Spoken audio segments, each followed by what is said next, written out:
ये रंग, ये रेखाएं, ये मूर्तियां सिर्फ कला की विरासत नहीं हैं, बल्कि मानवता की बुनियादी संवेदनाओं को समेटे हुए हैं। इन बुनियादी संवेदनाओं की झलक आपको देखने को मिलेगी दिल्ली के ऐतिहासिक लाल किले में, जहां संस्कृति मंत्रालय का आत्मनिर्भर भारत सेंटर फॉर डिजाइन देश के कोने कोने से आए हुनरमंद कलाकारों को मंच प्रदान कर रहा है।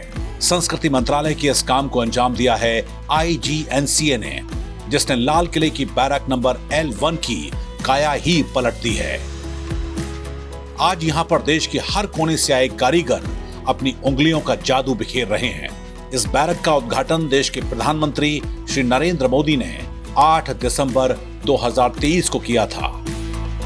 वोकल फॉर लोकल की तर्ज पर यहां 6 और 7 अप्रैल को क्राफ्ट और डिजाइन एक्सचेंज फोरम का उद्घाटन किया गया, जिसमें देश के प्रसिद्ध कलाकार, कला विशेषज्ञ, आर्ट क्यूरेटर और आर्ट कलेक्टर एकत्रित हुए।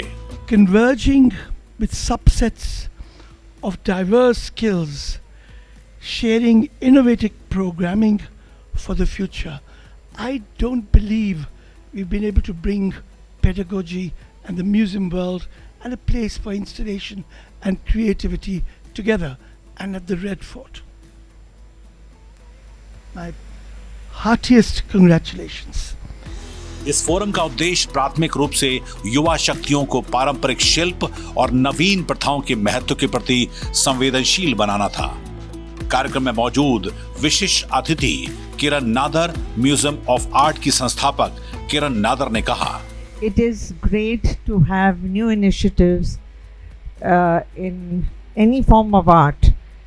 We have such a rich cultural heritage to maintain, and this initiative I think is going to go a long way, the various forms of art that we have. So I'd like to congratulate the center for doing this.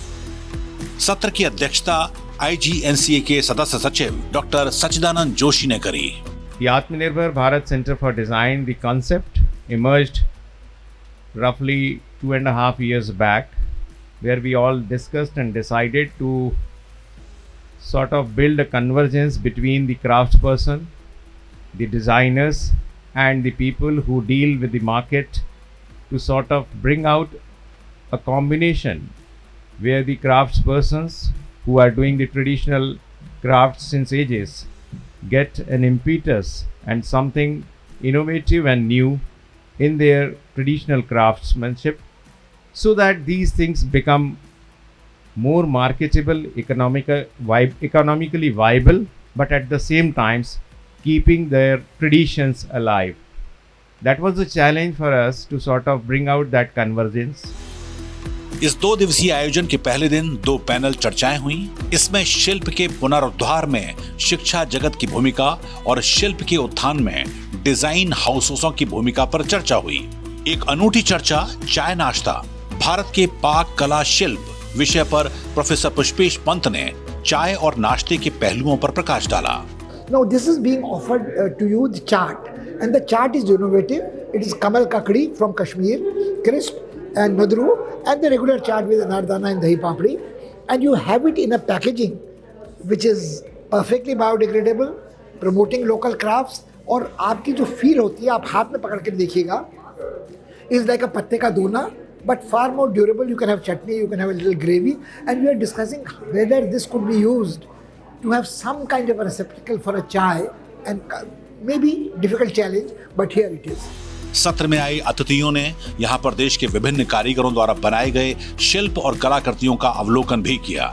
इस 2 दिवसीय आयोजन के समापन सत्र में मुख्य अतिथि के रूप में भारत के प्रसिद्ध मूर्तिकार पद्मश्री बिमान बिहारी दास ने कहा, Unbelievable and so enchanting and so creative installation. I have just visited this. I came to know there were about 3 months exercise with several schools, several parts of countries.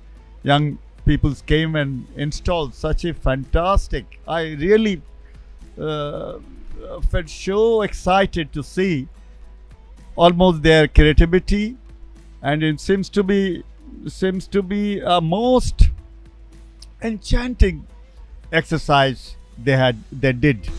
समापन सत्र में उपस्थित IGNCA के अध्यक्ष राम बहादुर राय ने कहा कि आत्मनिर्भर भारत का लक्ष्य है कि भारत के शिल्पकारों का सामान दुनिया के बाजारों में बिके।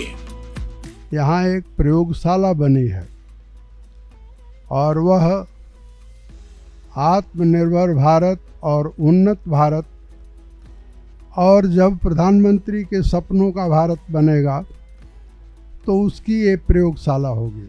अगर आप अपनी कुर्सियों से उठकर इस मंच पर आ जाएं और यहाँ का दृश्य देखें